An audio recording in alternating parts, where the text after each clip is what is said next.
thanks for being here. I'm so happy to be doing this mini series talking about underrated artists. Now, today I'm going to be talking about a very special artist with a guest.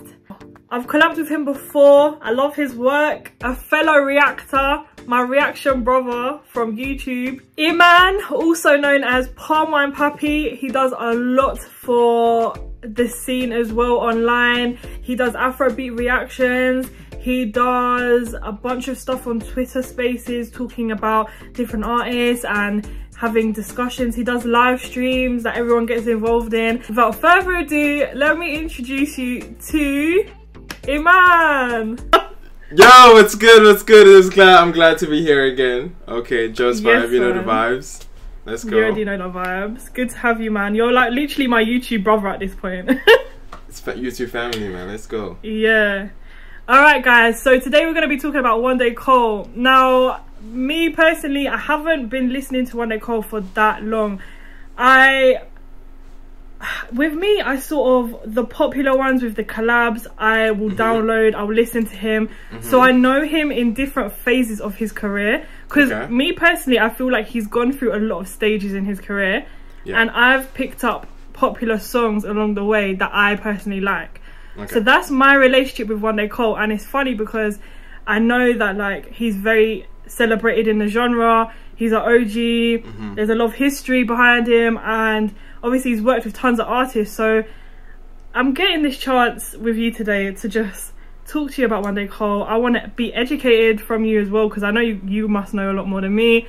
And yeah, just understanding, is he underrated?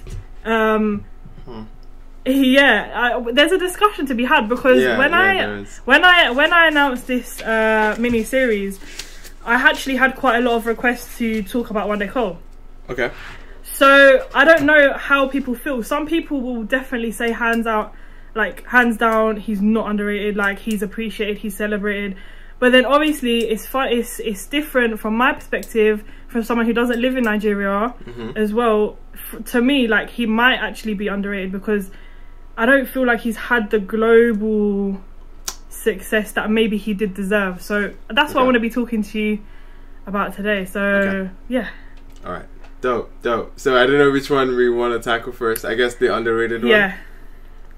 I mean, yeah, underrated. And also, like, I mean, you personally, have you been a fan of him, like, from way back? Or? Oh yeah, definitely.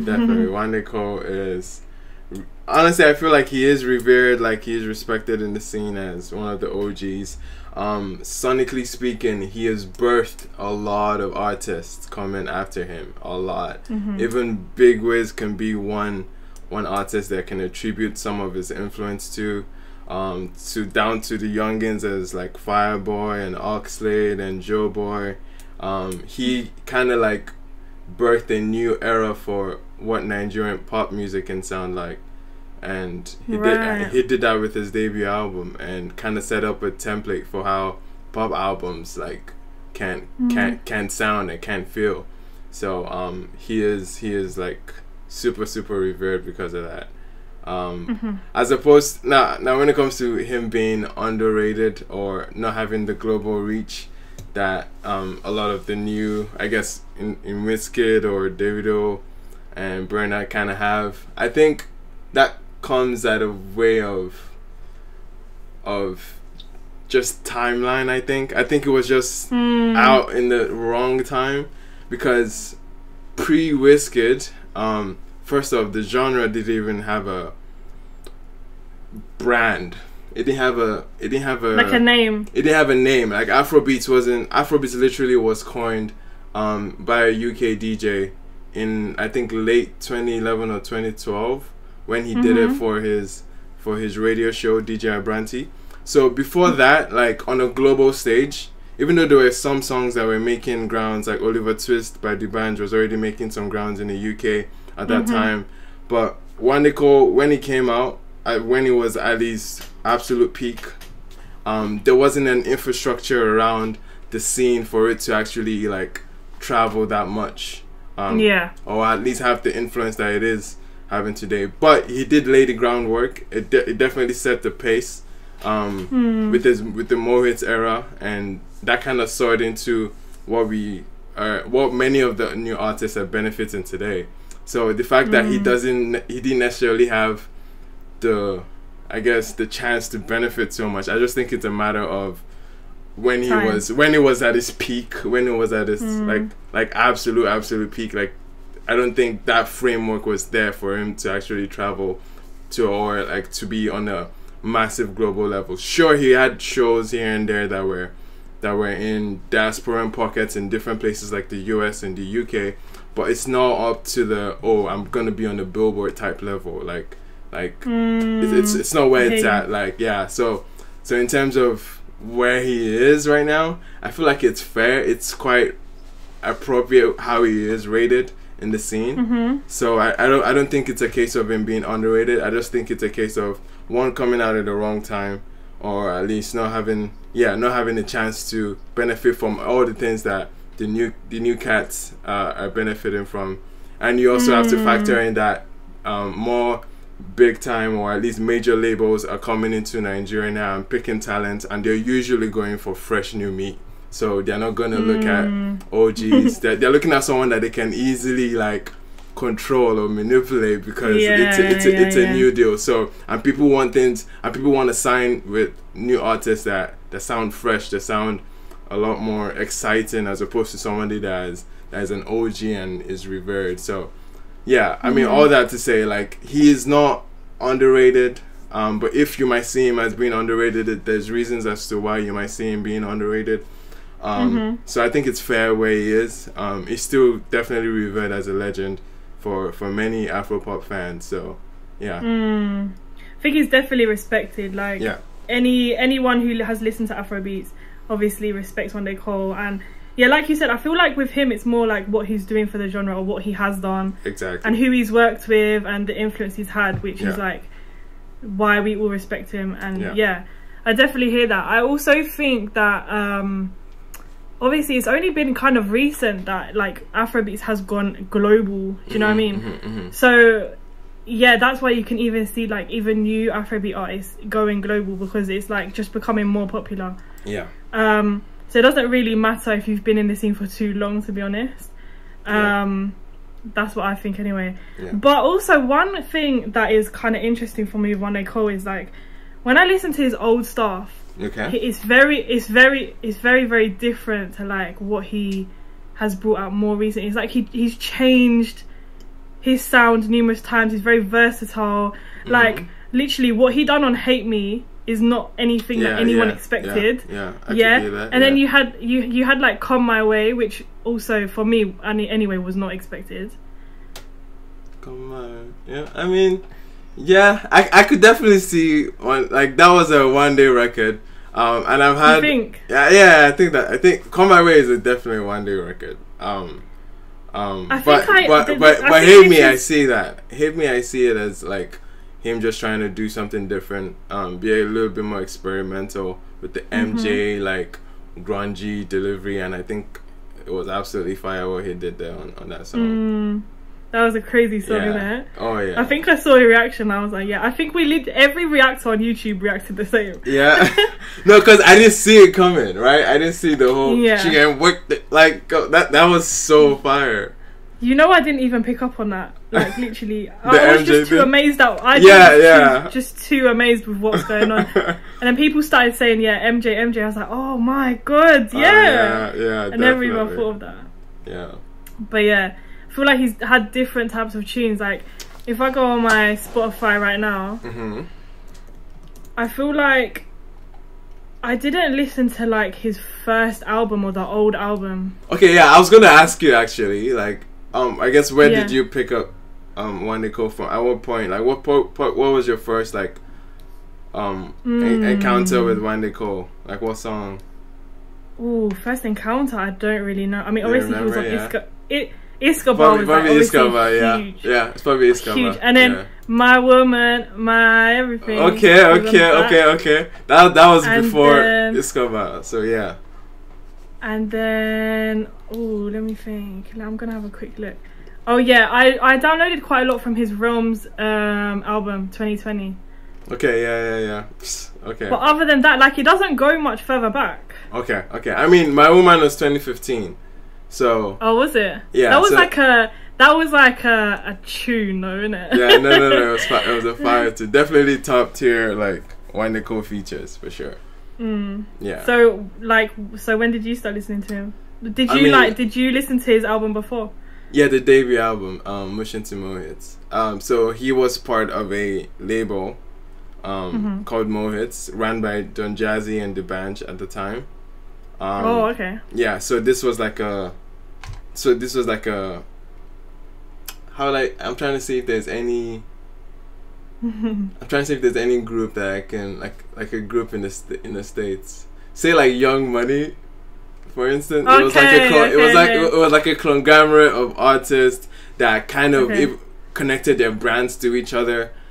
So they had like a whole like movement as a label, but and Don Jazzy's Mo Hits was one of the like very very first, or like the biggest record labels at the time, and WANDE COAL was one of the artists on the roster. I mean, before I think he kind of had his moment on D'banj's album.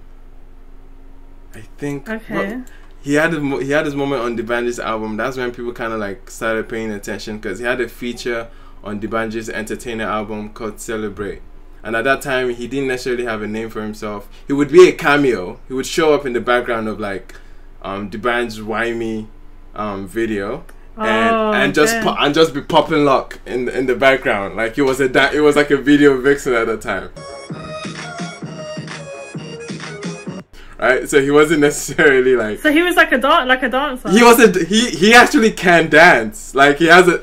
I mean, at that point in his career, like he was a dancer. Like you could definitely see him. Like at least how he was positioned in that video made it seem like, oh yeah, this is our dancer for the video. So like here he is, and he was actually like that. Swear. He was spazzing. I could never forget that video. No way, I didn't know that. Yeah, so like, before music, he was like.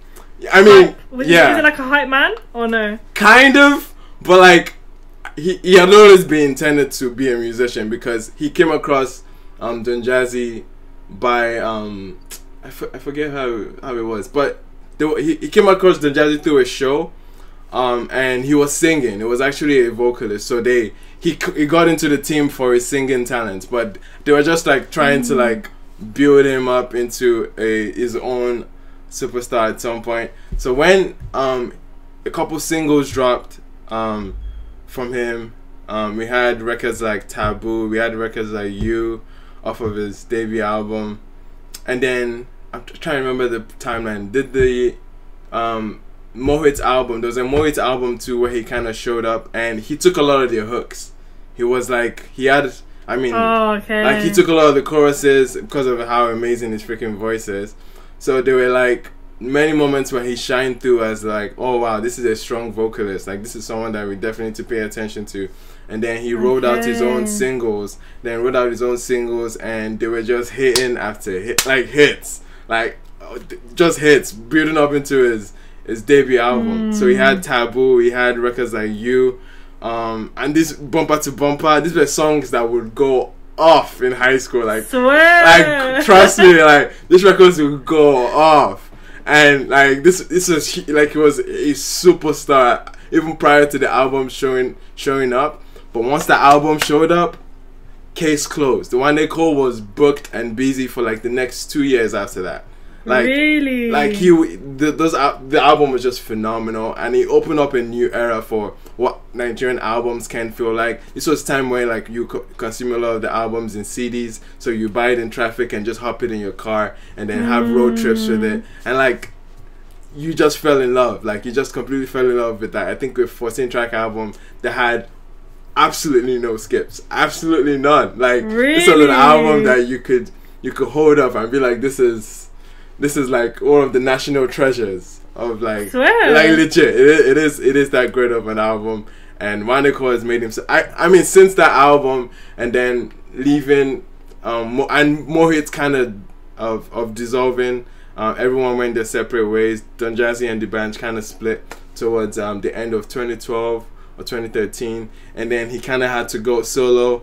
So a lot of infrastructure was different for him, because obviously leaving a structured label into something like much more independent. He definitely fought his way through, because Don Jazzy had a second label that he was still on, and after that he now left that label again, because he was on Mavens, by the way. He was on Mavens, but like Maven, but the initial Mavens, like the OG Mavens. So Mavens has had its own generational, like I think we're in Maven 3.0 right now. Like I think we're in the third generation of Mavens, but he wasn't the first generation of Mavens artists. But that's where Tiwa was. Him, Tiwa, Dr. Sid, and the Prince at the time. So those were the guys that were showing up as the Maven act. And at that point, it kind of worked. He had some attempt at hits, like a song like Rotate, the song that what's his name? The song that Fireboy sampled on Peru, 101 Wami. There's a particular song he released under that Maven era.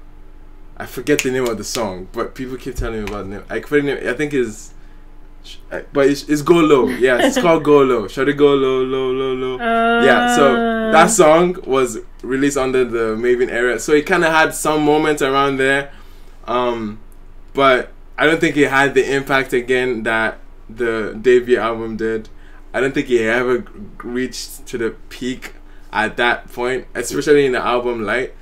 But yeah, I mean, but he still influenced so many people that like he's kind of like solidified in music, like at least in Nigerian music, Hall of Fame, or would I say like he's just that solid of an artist that even though he hasn't quite hit the mark of his debut album, people still revere his technicality on the mic. Like he's very, very volatile and like versatile rather, and he can obviously sound like, just vocally speaking, like just top tier. Like there are not too many vocalists that can top and hit the falsettos that he can, or at least be as fluid as he can on many beats. Like that, there's so many reasons to still respect him, even though he doesn't have the biggest, like the highest charting songs like right now. But he's still revered as that guy. Like when people go to Wande for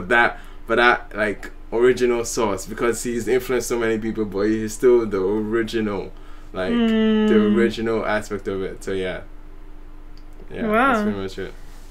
I feel educated. I mean, I tried to like come with a PowerPoint. Maybe I should have come with a PowerPoint to make it easier. But like legit, it would be great having visuals on it, because there were definite moments to describe for Wande Coal. He had numerous moments. Wow. Numerous. Maybe moments, we need to do a whole separate video about this. Then it sounds like. Yeah, I mean, like he's one of those artists that talking about him would. Like it would open a lot of eyeballs, because like you said, some people don't necessarily, it's either they underrate him, but some people don't necessarily understand his influence. Like people, that's what I think it is. Yeah, people don't understand his influence. Yeah. Because even me, I don't 100% understand until you've actually said it like that, because you went through that whole period and you know exactly what happened and how it went down. So yeah, hearing it from you, I'm just like, okay, I understand now more, like why people worship him. yeah, legit. So all in all, I feel like we can kind of conclude he's not underrated. I don't think he is, he's very rated, but I think he could probably, if you're new to the Afrobeat scene, you probably wouldn't think he's as rated as he is. Yeah, and I think the main issue because of that is usually as a pop artist, because I was having this very heated conversation on Twitter Space the other day. As pop artists, you're kind of like the stock market. Like you're at the very peak when you have a hit song out, or a song that is traveling through airwaves. So you're always kind of looked at or being judged as your last hit. So like Wande hasn't necessarily had the biggest. I mean, trust me, personally speaking, a lot of the songs that he has released in the last 2 or 3 years is still top tier material, Again was my song of 2020. Yes, I like Again. Yeah, Again is a banger. That was my best song 2020, and there's songs that I took out of 2021 that were so amazing. Like Come My Way was one of them. I still see him as that guy, but not many of these songs have traveled, or at least been such massive or global hits that people would judge him as his last global or biggest impact, like, which was Iskaba. And it's unfortunate that he would be judged to that moment, but nonetheless, still super talented artist. Yeah. The thing is, Iskaba is still like a song that everyone plays. Anytime I go to a club in Mania, Iskaba's getting played. Yeah. Even now. That's even right. now. That's right. There's another song that is a hit in weddings. It's called Tokinla. I don't know if you heard that one. But every Nigerian wedding, it goes off because people use it as their entrance songs.